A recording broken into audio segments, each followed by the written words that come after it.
Bueno, como sabéis, desde el Museo Muñoz Sola se lleva años organizando unos ciclos de conferencias que han reunido a grandes profesionales en torno al mundo del arte y de la cultura. Y este año, pues por la situación COVID, pues hemos tenido que hacer este ciclo de conferencias un poquito más pequeño, pero lo hemos hecho también con mucho cariño.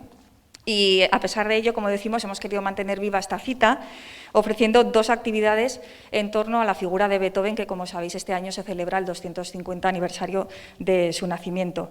La intención inicial, por eso lo organiza el Museo Muñoz Sola, era haberlo relacionado con Goya, puesto que fueron coetáneos. Bueno, pues como decimos, al final hemos tenido que reinventarnos un poquito, pero bueno, vais a disfrutar muchísimo de este concierto que vais a poder ver a continuación, titulado Alrededor de Beethoven, con los intérpretes Marina Sierra Ramos al piano, Belén Estaje Gavián al violín y con los comentarios a las obras de Diego Ramírez Parra, que se nos ha escondido ahí detrás un poquito, pero que luego tomará la palabra. Y bueno, pues además deciros que gracias a los que habéis venido aquí, que estáis presencialmente, cumpliendo por supuesto con todo el aforo y con toda la normativa vigente, también muchas gracias, como sabéis, a las personas que nos están siguiendo en streaming. Hemos ofrecido la posibilidad de poder verlo en directo también a la gente desde sus casas y después lo colgaremos en la página de YouTube de Tudela Cultura, porque la verdad que, como lo que vamos a ver a continuación, merece mucho la pena. Y recordaros además que el viernes 6 de noviembre a las 7 de la tarde vamos también a realizar una charla aquí en este salón de actos de la Escuela de Música, a cargo también de Diego Ramírez Parra, que nos hablará sobre la novena, que es la última de las sinfonías del compositor más influyente de la historia, Beethoven, así como el final de un camino plagado de obras maestras, un testamento eterno que nos ha legado a toda la humanidad. Así que yo ya me callo. Muchísimas gracias por haber venido otra vez y le cedo la palabra a Diego Ramírez.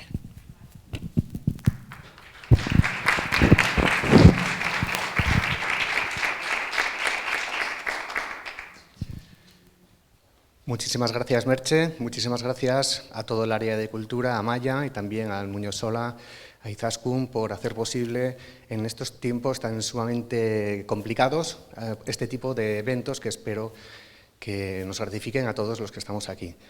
Lo primero, lo siento, pero voy a dejar 7 segundos para que miréis el móvil y que lo tengáis o en silencio o apagado o cosas así, porque si no es extremadamente molesto para nosotros.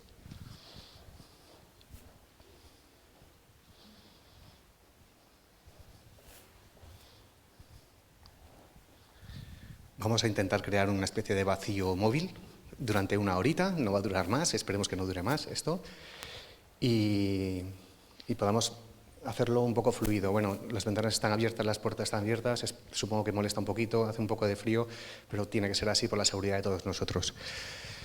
Sin más, empezamos. ¿Cambiamos ya? Bien. Hablar de Beethoven, como hablar de Goya, como antes decía Merche, es hablar de un cambio que nos ha traído hasta aquí a todos nosotros. Podréis pensar que soy muy exagerado, ¿no? Que Beethoven es alemán, que nació a 2.500 kilómetros de mi casa y que realmente poco o nada tiene que ver conmigo. Craso error, craso error. El condicionamiento en el que vivió Beethoven, los hechos históricos que le tocaron vivir y cómo él mismo influyó sobre esos hechos históricos han sido determinantes para que cada uno de nosotros, especialmente los que estamos vinculados a la música, pues pensemos como pensemos, interpretamos como interpretemos e incluso amamos como amamos. Es un hecho de cambio, es un hito, es una fecha en donde todo cambia. Cambia Europa, cambian las instituciones, cambian los que mandan, cambian los que obedecen y cambia absolutamente todo. Y Beethoven es una pieza fundamental, no solo en la historia de la música, ni siquiera del arte, sino de la sociedad europea en su conjunto. Os he puesto arriba, lo siento, se ve un poco pequeño, igual Inés, podéis acercar un poquito, os he puesto arriba qué había antes, qué pasa y qué hay después. Antes lo que existe es el músico como un obrero, como un artesano, es decir, un compositor no es más importante que un ingeniero, incluso que actividades como la abogacía o cosas así. Para nada tienen ese componente que tienen ahora para nosotros de que son genios y que las musas van a verlos. Para nada, para nada. Lo que pasaba antes de la Revolución Francesa es que un compositor entraba en una familia, y cuando digo familia me refiero evidentemente duque, papa, rey, conde, obispo, arzobispo, todo lo que sea, entraba al servicio, tenía un trabajo más o menos estable, más o menos remunerado, tampoco para echar grandes cohetes, y vivía más o menos confortablemente componiendo para ellos. Quiero decir, ¿qué es componer para ellos? El duque tenía un hijo y Haydn hacía música para su bautizo, para el bautizo del niño, o el duque estaba jugando a las cartas con 3 duques más y Haydn, Mozart y 2 más estaban acompañando, porque no existía el CT en aquella época, estaban acompañando cómo jugaban a las cartas. Simplemente era un trabajo, supongo que más o menos estable, dependiendo de la calidad de cada compositor, y trabajaban para un estamento que solía ser el estamento unipersonal, para una sola persona o una sola familia. Claro, ¿qué compone el compositor? Lo que el patrón te diga. Hay dos palabras que representan muy bien, que es paterno-laboral. O sea, no eran los dueños, no tenían derecho de vida y muerte sobre el compositor, eso no pasaba, pero sí podían hacer que compusieran unas cosas u otras a su antojo. ¿Qué pasa en la Revolución Francesa? Bueno, la sociedad cambia, ruedan cabezas, nunca mejor dicho, ¿no? Y todo cambia. También en la manera de comprender la música y la composición. Mozart, unos años antes, como veremos, ya se había intentado independizar, en este caso de un arzobispo, se había intentado independizar con mayor voluntad que fortuna, ¿no? Pero, sin duda, a partir de la Revolución Francesa, los valores que se promueven y que se difunden a través de este hecho histórico hacen que los compositores poco a poco, aunque no linealmente, de golpe en golpe, mejor dicho así, consiguen liberarse de esta tradición familiar de que yo tengo que pertenecer a una familia en concreto y empiezan a componer la música que ellos quieren. Y eso tendrá consecuencias no siempre positivas, porque la libertad, y parece mentira, la libertad no siempre trae cosas positivas para la composición, porque a veces, como veremos, es más fácil que te digan lo que tienes que hacer. Más fácil, hablo de música en todo momento, ¿eh? Y, por último, pues tenemos esta independencia creativa que, sin duda alguna, nace con Beethoven. Beethoven tiene, bueno, sabéis, ¿no?, los retratos de Beethoven, que parece ya un youtuber, parece ahí con el pelo, ahí mirando al infinito. Ese Beethoven es el que no se arrodilla ante el emperador, y no lo hace. Y cuando pasa el emperador en la plaza de Viena, no se arrodilla. Y todos hablan de Beethoven. ¡Oh, Beethoven! No se ha arrodillado. Y pasa a ser una auténtica leyenda, no solo de la música, sino también de las actitudes contra ese tipo de artesanado que hemos hablado antes, ¿no?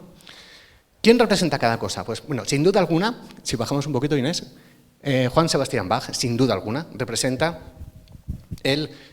la persona, el genio absoluto, quizás el compositor más completo de todos los tiempos, que está trabajando para una organización, para una familia, para una persona. Y no porque él quiera. Él tuvo auténticos problemas con sus patronos, pero auténticos. De hecho, estuvo en la cárcel por rebelarse contra los... Pero no era el momento todavía.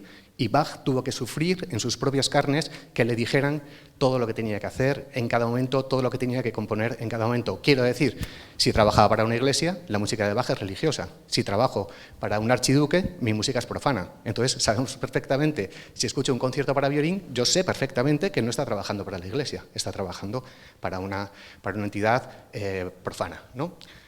Por ejemplo, Serenísimo Leopoldo, pues evidentemente Leopoldo es su patrón al que le compone una cantata. Escuchamos un poquito nada más.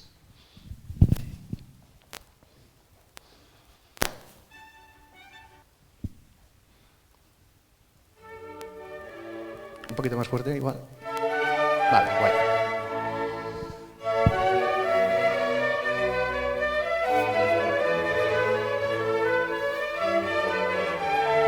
Es genial, por supuesto que es genial. Pero ¿alguno dijo de Bach en su época que era un genio? Yo creo que ni la palabra existía. Yo creo que la palabra se inventó con Beethoven. No, él hace lo que tenía que hacer, punto. No hay nada detrás de eso, no hay nada mágico, no hay nada... No es un dios como Beethoven. No, para nada.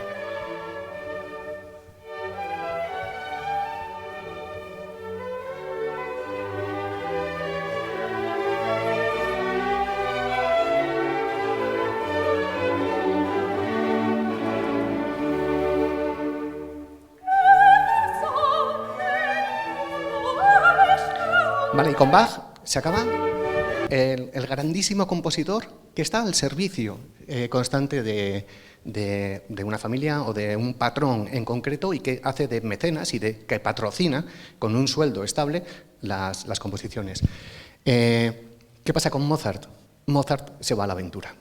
Mozart, en 1881, decide irse de la corte del arzobispo Colloredo de Salzburgo y se va a Viena con una mano delante y otra detrás, tal cual. Se va a Viena porque él cree en su música, él cree que es, no sé si el mejor, pero de los mejores compositores del momento, y él cree que el público, que Viena, que la sociedad vienesa, le va a pagar increíblemente por su talento.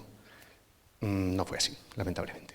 No fue así, pero ese esfuerzo primero que hizo Mozart, esa, no sé cómo decirlo, esa aventura increíble, bueno, casi sin sentido que hace Mozart, será el camino que luego Beethoven cogerá para siempre y que ya ningún otro compositor dejará. Os he puesto un concierto para piano porque Mozart hace conciertos, en realidad es parecido, porque hemos dicho antes, Bach hace música religiosa cuando trabaja para una iglesia, por ejemplo. Vale, ya es que Mozart hace conciertos para piano porque él los toca en público y se gana un dinero con las entradas. En realidad es un poco parecido, aunque es un poco diferente también, porque nadie le obliga a Mozart a componer. Lo que pasa es que si quiere vivir, él tiene que ponerse al piano, coger 10 músicos que le acompañen y hacer un poco lo que hemos hecho nosotros, dar una entrada, cobrar una entrada y así tener pues, el rendimiento económico que pueda. Entonces, estos conciertos de piano son para ganarse la vida.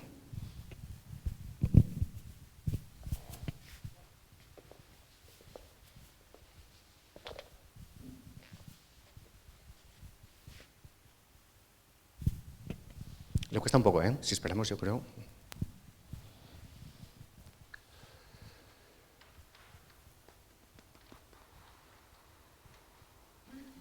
Igual le cuesta un poco, pero no tanto. Ahora.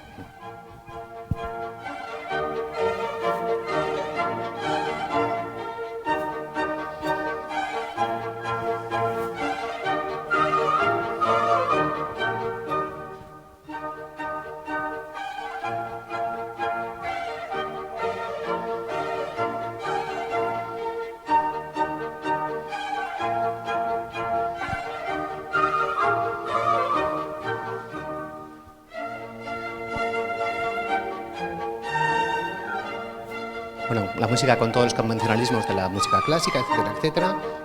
Mozart no traiciona los principios ni de la época ni de sí mismo, no traiciona nada, pero simplemente intenta trabajar y vivir de sus propias composiciones y en este caso también de sus propias interpretaciones, ¿no? Bueno, os prometo que hay un piano después. Seguimos. Aquí está. Beethoven es prácticamente contemporáneo es contemporáneo de Mozart. Bueno, hay un montón, hay libros escritos de si coincidieron o no en Viena, si se vieron o no, y si se vieron que se dijeron, no hay nada seguro, probablemente se vieran, no lo sé, pero vamos, no ha pasado a los anales, no está escrito lo que se dijeron ni en qué momento se vieron. Beethoven, como digo, rompe definitivamente, bueno, avanza en el camino de Mozart, rompe definitivamente con cualquier tipo de patronazgo, sí que le daban dinero. De hecho, la aristocracia de Viena se juntaba para pagarle un sueldo a Beethoven y Beethoven que compusiera lo que le diera la gana. Y una vez que amenazó Beethoven con irse de Viena, la aristocracia se juntó para pagarle más todavía. Era un honor para ellos tener a Beethoven. Ya digo que él mismo se creó una imagen de sí mismo muy potente y muy importante. ¿Qué tiene Beethoven? Pues que puede componer lo que quiera. De hecho, es curioso. Si yo ahora vamos a una tienda de música y compramos la discografía completa de Johann Sebastian Bach en CDs, en eso que ya no se lleva, ¿no? Pues será desde la pared hasta aquí. Tendrá CDs, pero vamos, pensad que tenía que componer una cantata cada domingo. Cada domingo, para la iglesia que fuera, tenía que componer una cantata de Santo Tomás, por ejemplo. Entonces, 1 hora de música cada domingo y aparte, dar clase y aparte, componer para otras cosas. Entonces, claro, dentro de todo lo que se ha perdido de Bach, que se ha perdido un montón, aún así tendríamos de aquí a la pared, tendríamos cientos de discos. Si cogemos la de Mozart, es cierto que vivió menos, pero bueno, valga como metáfora también, si cogemos la de Mozart, será menos de la mitad. A partir de, como digo, de la década de los 80, empieza a componer cosas ya que a él le suman y le gustan. Si cogemos la de Beethoven, será menor también. Si cogemos la de Brahms o la de Schubert, es así. Y si cogemos Mahler, serán 6 CDs. ¿Qué quiere decir esto? ¿Que cada vez los compositores son más vagos? Puede ser, pero no es por eso, ¿no? Es que la libertad de componer te lleva a componer cosas más complicadas. Como decía Stravinsky, no hay nada peor que me puedas hacer que entregarme un pentagrama en blanco. Dime cosas, por favor, dime algo que te componga, pero no me des un pentagrama en blanco. La libertad te da poner más instrumentos, te da poder para pensar qué es lo que quiero cambiar. El hacer una cantata cada domingo no me da tiempo para pensar, tengo que componerla, tengo que utilizar sistemas compositivos que yo ya me sé de memoria para meterlos y corriendo hacer una cosa, ¿no? Es cierto que mi producción crece muchísimo, pero es cierto que mi producción no avanza estilísticamente. Con esto quiero decir que una sonata de Haydn puede durar 15 minutos y la novena de Beethoven puede estar en 1 hora y cuarto perfectamente, ¿no? Porque son más cosas las que tiene que decir y son cosas más profundas y con más instrumentos las que tiene que decir, ¿no? Y esto es lo que ocurre. Escuchamos, bueno, la fuga, la gran fuga, que es prácticamente música contemporánea. Claro, Beethoven tiene libertad y se da el gustazo de componer cosas como esta.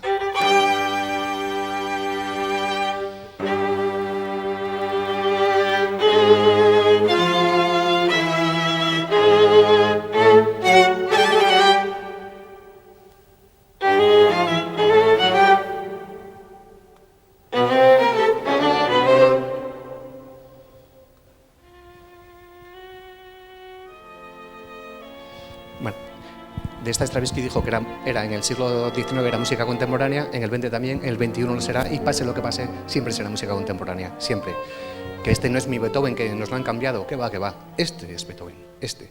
En este momento, cuando compuso esto, dijo, yo en realidad estoy componiendo para el público del futuro, pero tampoco para nosotros, que a nosotros nos sigue sonando raro.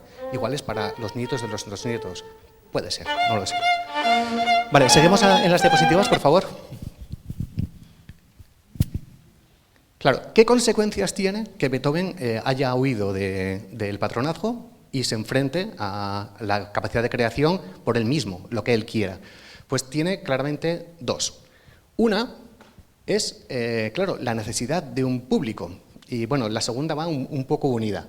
Como podéis ver, en las últimas 2 décadas del siglo XVIII y al principio del siglo XIX, lo que se hace es crear público. Si no hay nadie que me pague, yo tengo que vender mi música. Y si tengo que vender mi música, esa música tiene que ser del gusto del público, porque si no, absolutamente nadie me va a pagar. Entonces, se establece la dicotomía entre no tengo patrón, pero ahora una especie de patrón, una especie del que me manda componer, es el gusto del público. ¿Pasamos de diapositiva?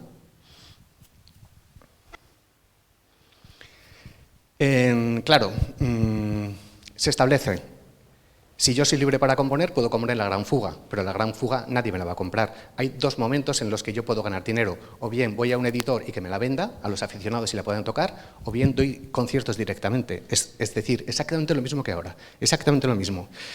Si yo no hago cosas del gusto del público, si no hago composiciones del gusto del público, lo que voy a hacer es quedarme sin trabajo, porque no voy a tener rendimientos económicos. Y si hago cosas del gusto del público, no estoy siendo realmente libre, ¿no?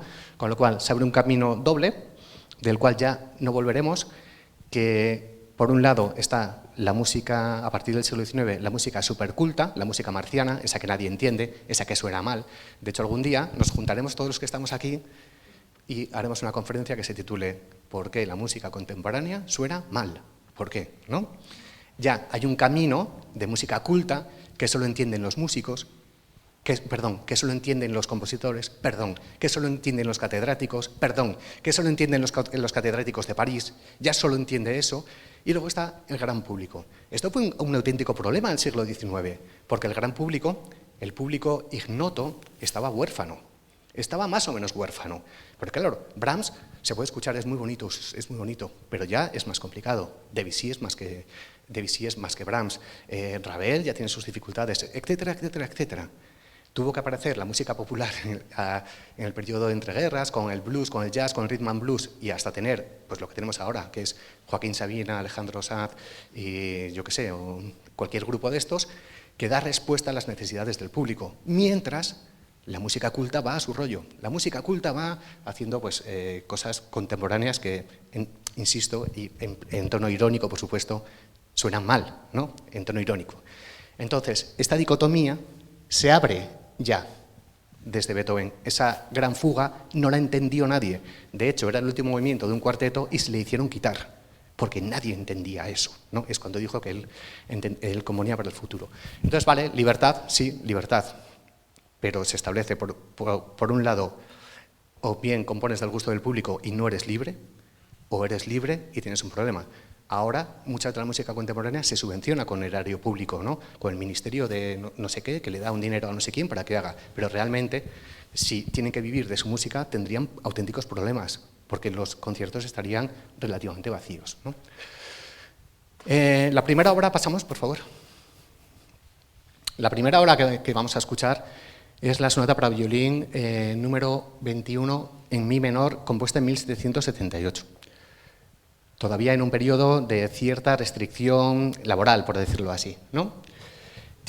La hemos elegido porque hemos dicho que estamos en un proceso de cambio. Vale, en este proceso de cambio que vamos a ver las 4 horas que son parecidas, hay elementos clásicos, entre comillas, de este antiguo régimen y hay elementos románticos que serían los del nuevo régimen. Un elemento clásico, sin duda, es la forma sonata. La forma sonata os lo explico brevemente y la escuchamos un poquito. La forma sonata, simplemente, clásica, simplemente te presenta un personaje. Iba a decir, llamémosle, yo qué sé, Luis, no, un personaje, quien sea. Luego pasan cosas de subir y bajar escaleras, y te presenta otro personaje que es complementario, pero no es el mismo. Puede ser su amiga, su amigo, su mujer, su marido, yo qué sé, lo que sea. Un personaje que es diferente, ¿vale?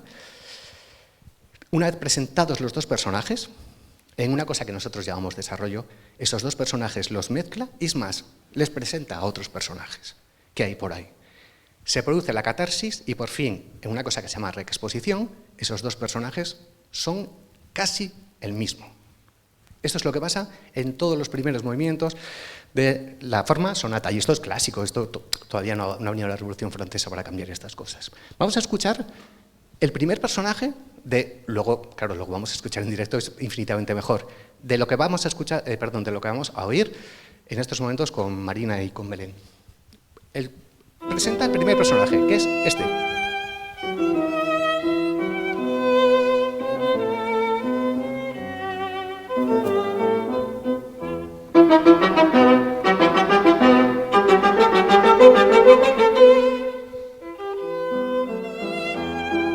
Ahora es el mismo personaje, pero vestido, ¿no? Ya está.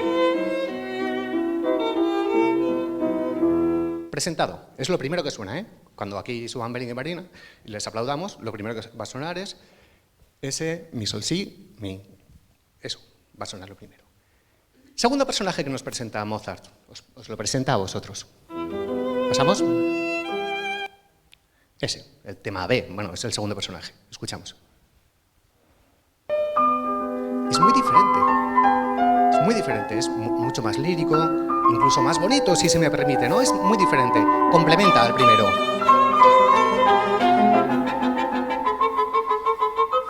¿Vale?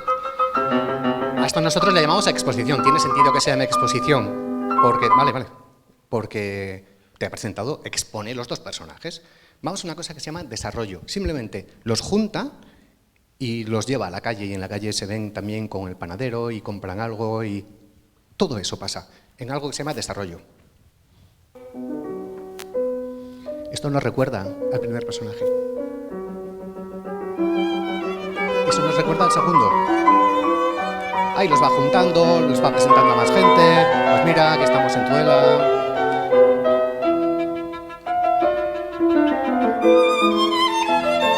Gracias.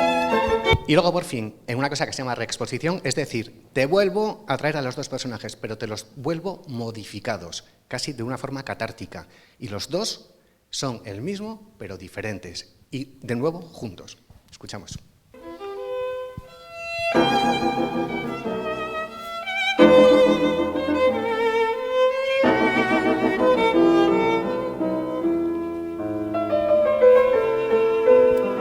¿Será el segundo? Vale. Esto es lo que pasa en el primer movimiento. En el segundo movimiento que ellos van a tocar es un rondó. Un rondó parece una palabra rarísima de los músicos raros, pero es muy fácil. Yo toco una melodía luego toca otra cosa, y toca otra vez la misma melodía, y luego toca otra cosa. Se parece a cualquier canción pop.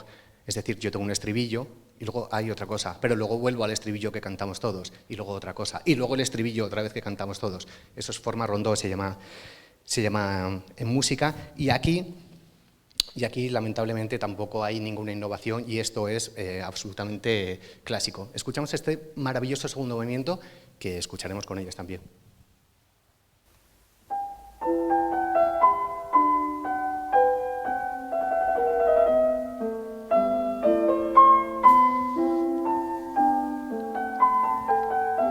Gracias.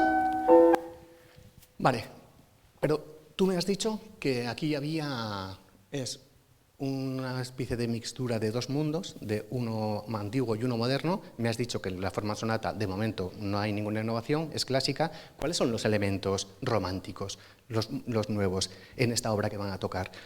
Vale, empecemos porque hay una inclusión biográfica. Esto en el clasicismo no existe. Es decir, te puede pasar lo que sea, puede explotar el Vesubio y tú seguir cometiendo lo mismo.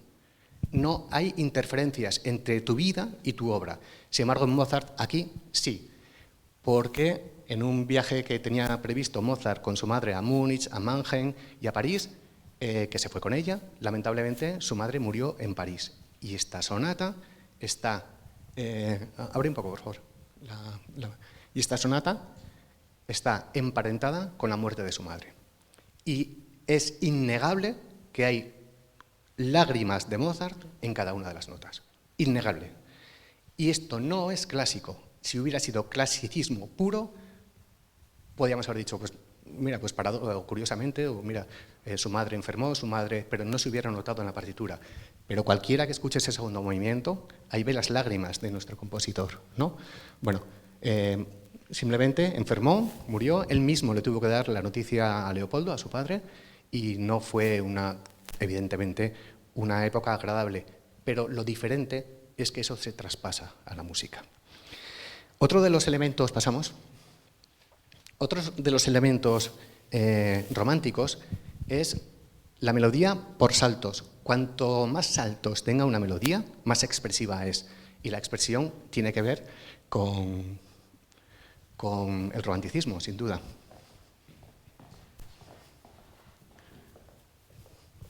Esto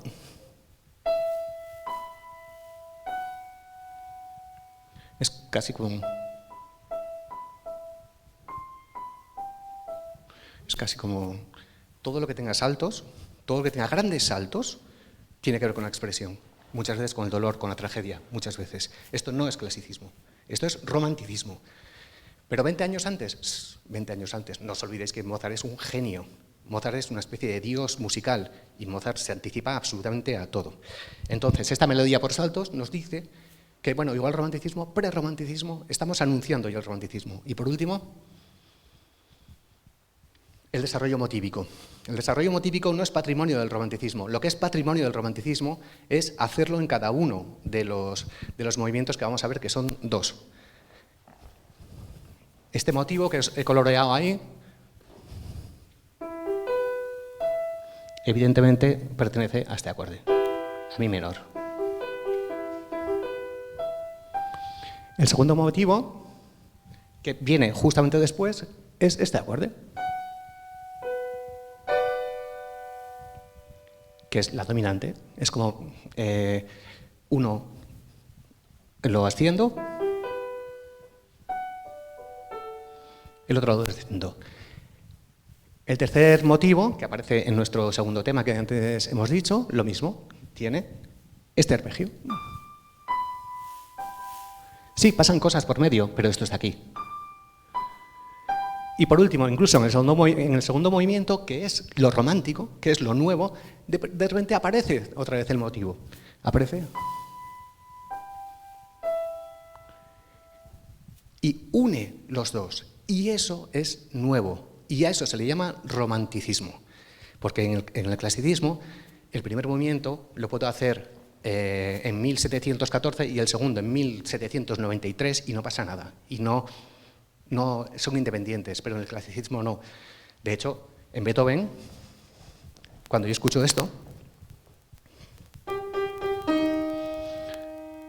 el motivo de la Quinta Sinfonía, ese motivo lo escucho por todos los movimientos después, por todos, porque hay un nexo de unión que es el motivo, que es el destino. Vale, por último ya acabo, os lo prometo. También hay otros elementos románticos que me voy a mencionar, que son, por ejemplo, reducción a 2 movimientos. Normalmente la sonata tiene 3, 4 movimientos. El hecho de que se reduzca a 2 no es infrecuente, puede ser, pero está acortando, y los románticos son especialistas en acortar el tiempo de las obras. Escuchamos un nocturno de Chopin y dura 3 minutos. Escuchamos, yo qué sé, cualquier bagatela, cualquier romanza, una marcha húngara y dura 4 minutos. Entonces, acortar la música. Utilización de tonalidad menor. Nosotros el menor lo asociamos a un carácter un poco más melancólico, más triste. Al final, el tono menor es un poquito más melancólico que este. De hecho, incluso Mozart, cuando cambia circunstancialmente al modo mayor en el segundo movimiento, tampoco se le nota mucho porque hay desgarro en su música. El lirismo, que sea tan bonito, tan lírico, tan agradable, tan expresivo, eso es lo que quiero decir, es un término romántico, no es clásico. Y por último, los componentes extramusicales, en el cual domina, sobre todo y ante todo, la muerte de su madre. Cuando la música intenta buscar algo extramusical, ya deja de ser clasicismo y pasa a ser romanticismo. A veces se buscan cosas que no sabemos lo que estamos buscando. A eso le tendremos que llamar música absoluta. La música me dice cosas que ni sé describir con palabras. Vale, estás en el buen camino. Eso es lo que quieren, ¿vale? Nada, he hecho una introducción un poquito, espero no haber sido excesivamente pesado, un poco del tiempo con el que estamos, época de cambio, y luego una pequeña introducción a esta sonata mozartiana que tiene elementos clásicos que son la sonata como tal y elementos románticos que acabamos de ver. Y por eso la elección para hablar de Beethoven es perfecta. Bueno, ya me lo doy por presentado. Doy paso a mis compañeras, a Belén y a Marina, que nos van a interpretar estos 2 movimientos. Lo único que os pido es que entre movimiento y movimiento pues no aplaudamos y si os parece oportuno, aplaudiremos al final de la obra, ¿vale? Pues un aplauso para ellas.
Cambiamos.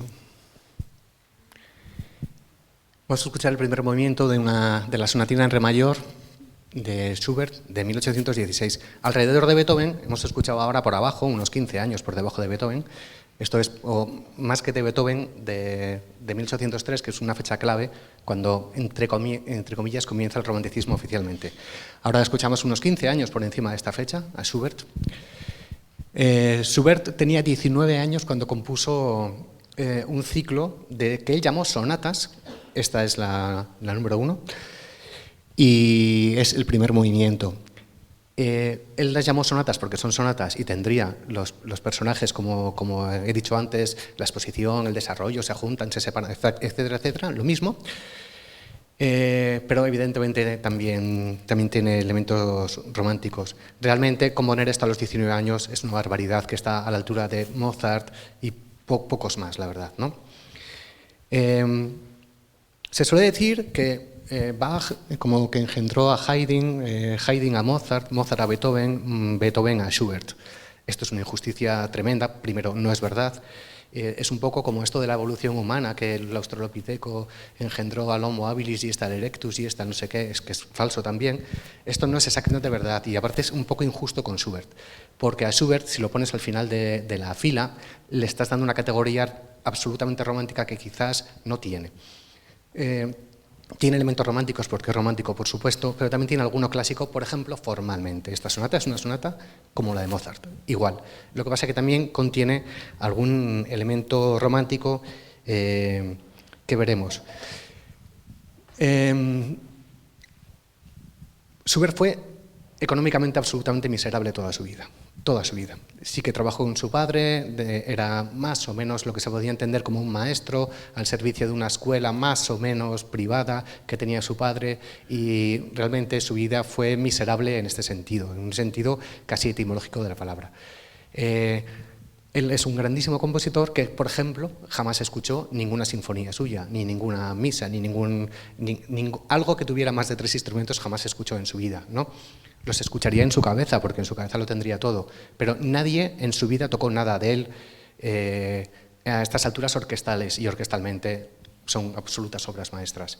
Entonces, ¿qué hacía con su música? Pues habitualmente él compone muchísimas canciones, que en alemán se llaman Lieder, y compone mucha música de cámara como es lo que vamos a escuchar hoy. Y esto habitualmente lo interpretaba en las famosísimas ya Schubertíadas, que eran unas reuniones de amigos en las cuales Schubert, con algún soprano, algún tenor, algún violín, interpretaba esta música para pocos instrumentos que cabían en una habitación, por eso se llama música de cámara. Y eso, claro, evidentemente lo escuchaba principalmente porque él tocaba el piano, ¿no? Pero, insisto, ninguna de sus sinfonías ni de grandes obras las escuchó jamás y no las tocó nadie en su vida. Por eso entendemos y sabemos que esto que vamos a escuchar hoy aquí, la primera vez que se oyó de forma sonora y no mental fue efectivamente en una Schubertíada, en una reunión de amigos en donde él era el pianista, el puesto que hoy va a ocupar Marina. Pasamos. Lo que digo, tiene elementos de una sonata y este es el primer tema, y el primer tema es la exposición, es lo primero que va a sonar. Curiosamente, el comienzo, ese arpegio es mozartiano también, lo acabamos de escuchar en otra tonalidad, pero acabamos de escuchar lo mismo.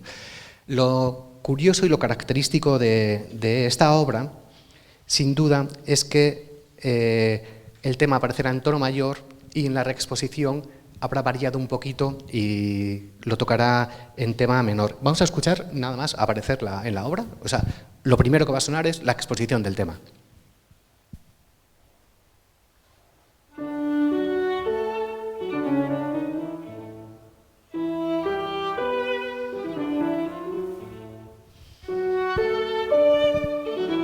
Es mozartiano, sí, parece mucho a lo que hemos escuchado antes. Sí, es mozartiano. ¿Vale? Muy bien. Y ahora vamos a escuchar la reexposición, cuando después de pasar tantas cosas y darles vueltas, vamos a escuchar como es tono menor, parece que el personaje se ha entristecido.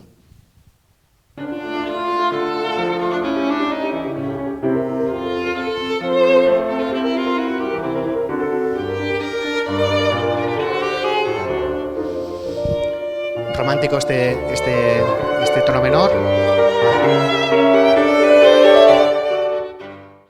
Romántico este tono menor, esa dualidad de mayor-menor, muy romántico, como romántico es la vida que le tocó vivir. Bueno, murió tan joven. Muchas veces nos planteamos que hubiera sido de Mozart o de Schubert o de Chopin si hubieran vivido pues 65, 70, ¿qué hubiera sido? Porque seguramente a toda la producción de Schubert hasta la actualidad y a toda la de Mozart le hubiéramos llamado obras de juventud. Y todo el resto, o sea, quiero decir, si Beethoven hubiera muerto a la edad que murió Schubert o Mozart, no estaríamos aquí, ninguno de nosotros hoy, o estaríamos por otra persona, pero no por él. Entonces, démosle el mérito a esta vida tan romántica que él le tocó vivir y a esta obra clásica en un sentido formal de la palabra y ya con elementos férreos románticos de sonoridad. Sin más, damos paso a la audición.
Beethoven, cuando compone esta romanza, ya tiene los primeros síntomas de sordera, y es algo que le vuelve completamente loco.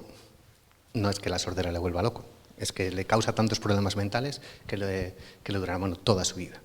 Y ya empieza a intentar paliar la sordera, bueno, con miles de experimentos médicos, bueno, con todos los habidos y por haber, que creo que le profundizarán todavía más aún esta dolencia tan extremadamente complicada para un músico y para un compositor, ¿no? Empieza un periodo romántico que durará ya toda su vida, evidentemente, aunque todavía la fecha, 1798, podemos pensar que es clásico. El estreno que veis ahí es 1805 y la composición es de 1798. Con este tipo de obras, junto con la primera y segunda sinfonías que compone en esta época, cierra lo que se llama su etapa clásica, si alguna vez la tuvo, pero bueno, de esto hablaremos ya el viernes que viene. Sí que tiene una etapa clásica con demasiados elementos románticos como para considerarlo clásico. También en esta época comienzan sus descarados, diría yo, pensamientos políticos que le llevarán a la composición de la tercera sinfonía en alabanza a Napoleón Bonaparte y a todo lo que la Revolución Francesa representó. Este ideal político no lo mantendrá durante toda su vida y tendrá ligeros vaivenes. Esta marcha descarada hacia los ideales revolucionarios franceses tendrá pequeños giros a lo largo de su vida hacia cierto nacionalismo alemán. Bueno, también estuvo bastante decepcionado por lo que son estos ideales franceses y en particular por la figura de Napoleón. También es la etapa, como vemos ahí, de duelos y conciertos, no duelos de la madrugada que cogen dos trabucos y se apuntan a ver quién, pero casi, porque son duelos de piano, o el Noble X o yo qué sé, o la institución X coge a dos pianistas súper reputados del momento, les dan unas pautas y tienen que improvisar durante minutos y minutos y minutos y hay un vencedor y los nobles apuestan a quién es el vencedor. Evidentemente Beethoven siempre ganaba. Esto de la apuesta no es novedoso, por lo visto, que en la época ya se hacía con los músicos. ¿Abrimos un poco? Bien, pasamos.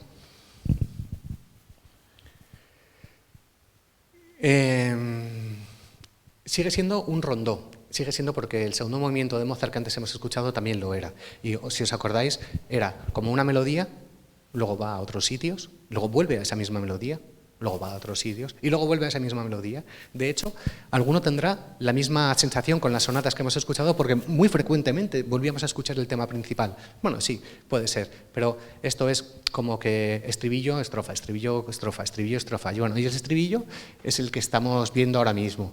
Vamos a escucharlo.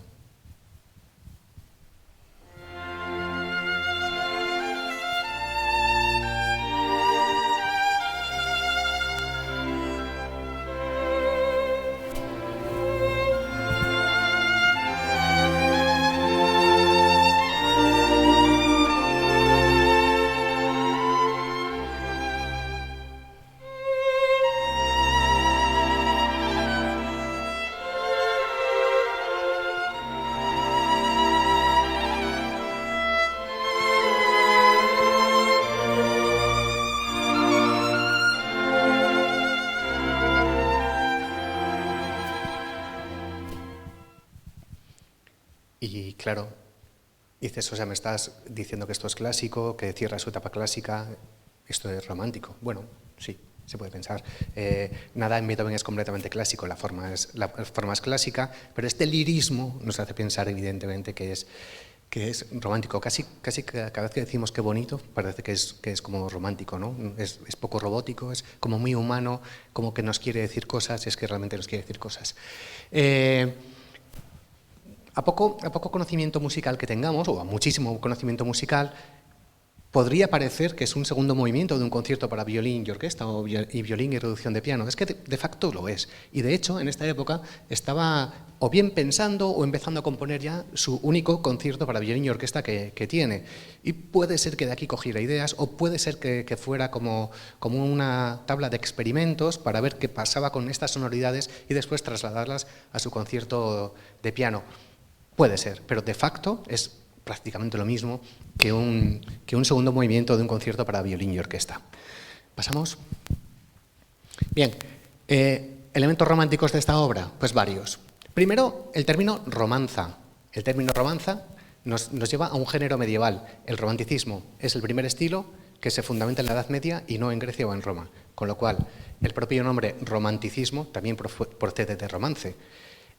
Con lo cual, el origen del género nos lleva a la Edad Media y en ningún caso a la época clásica. El romanticismo huye de los elementos clásicos, huye de la simetría, de la proporción, de la realidad, del día, de la luz, huye de todo eso y va justamente a lo contrario. Hay evocaciones extramusicales, hay lirismo, como os pongo ahí, pero ¿se le ha muerto a alguien? Bueno, podemos decir que su oído está empezando a morir, pero ni siquiera eso sería suficiente. La mayoría de las cosas que sentimos escuchando la música romántica no se pueden definir con palabras. Es más, si las puedes definir con palabras, es que no te estás enterando. Es una especie de sentimiento, decía Schopenhauer, que solo se pueden describir con metáforas.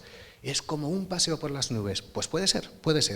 Pero si siento el agobio en el pulmón izquierdo, pues no estás entendiendo nada, ¿no?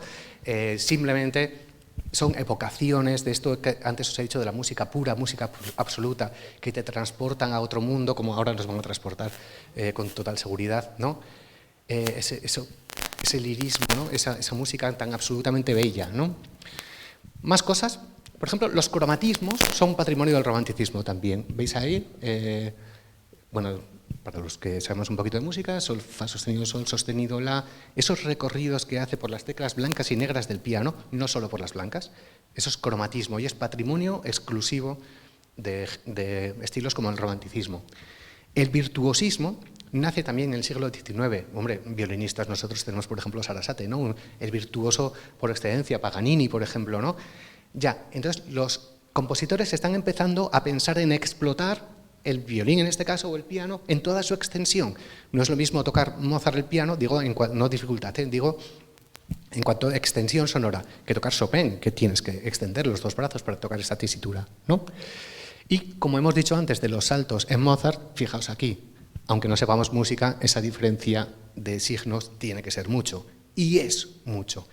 Cuanto más salta la melodía, cuanto más lejos nos vamos de una nota a otra, más expresión hay.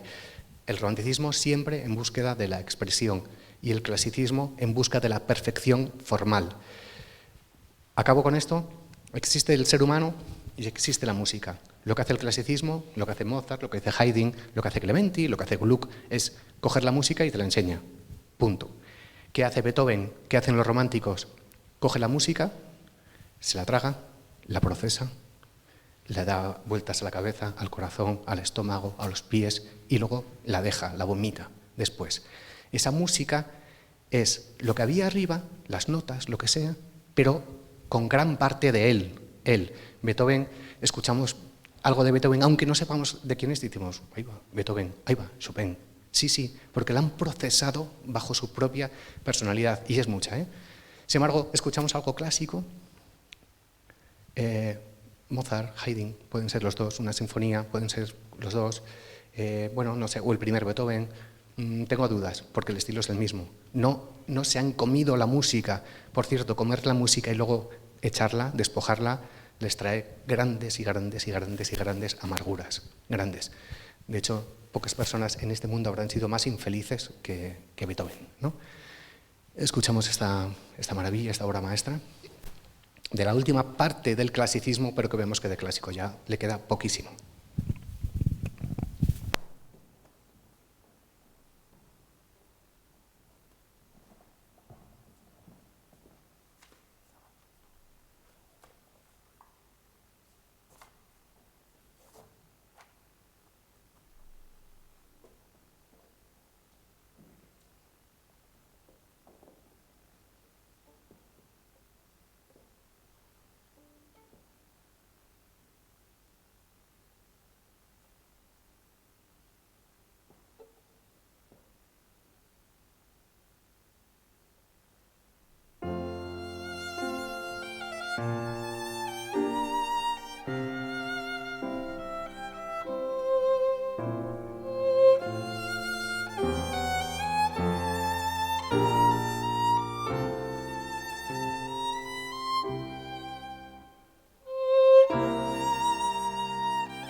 acabamos este recital con Bela Bartók. Es una forma curiosa de acabar alrededor de Beethoven, porque antes nos hemos anticipado unas 2 décadas, luego nos hemos ido un par de décadas allá y ahora nos vamos 100 años después. ¿Y por qué hemos elegido esto? Por 2 cosas fundamentales.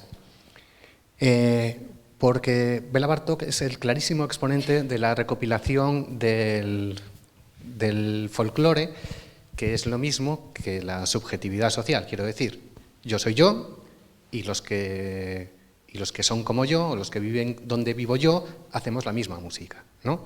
Al final, decía antes, Mozart o Haydn van a ese cajón de la música, la cogen y te la enseñan, sin procesarla. Beethoven la coge y la procesa un montón. Vale, lo que estamos hablando es de que ellos hacen cada uno su música, individual, subjetiva.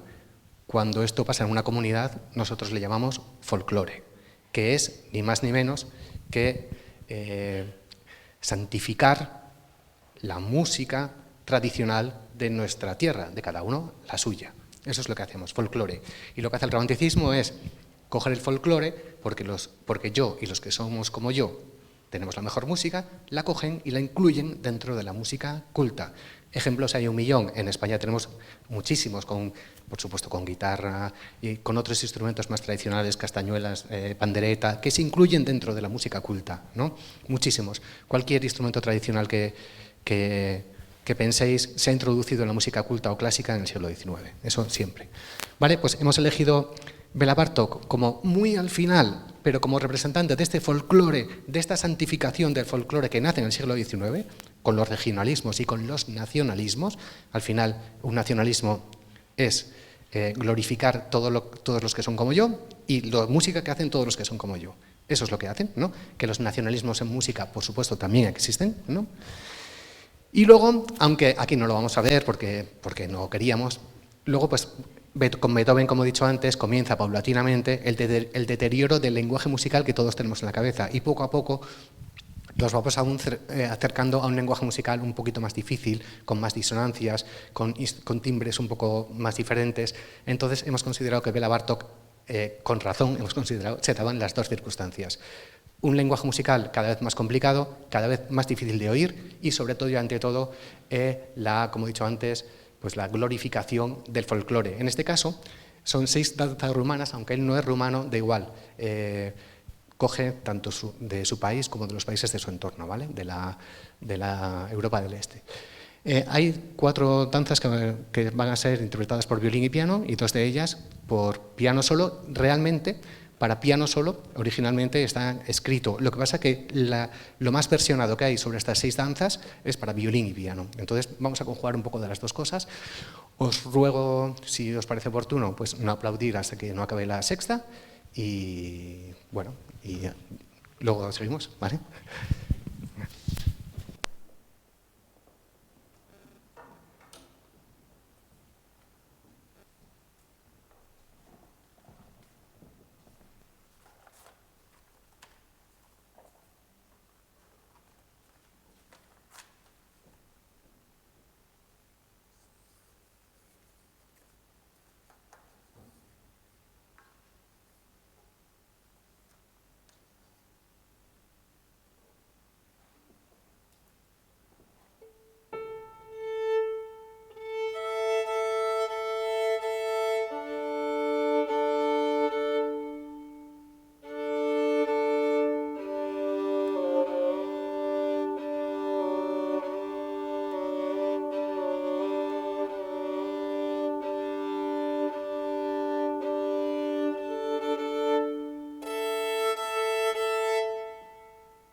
Pues nada, muchísimas gracias por todo. Gracias a Merche por la confianza, a Maya y Zaskun. Gracias por el tremendo respeto que hemos tenido. Gracias, Irune, por siempre, por tu apoyo constante. Gracias a mis compañeras. Antes he dicho que Beethoven, la música de Beethoven siempre tenía algo suyo. Yo creo que también, cada vez que tocan Marina y Belén, ponen gran parte de sí mismas. Y gracias por la cultura, gracias por la música y por haber estado usted aquí esta maravillosa mañana de sábado. Gracias por todo y hasta el viernes que viene, que el viernes promete ser apasionante. Gracias.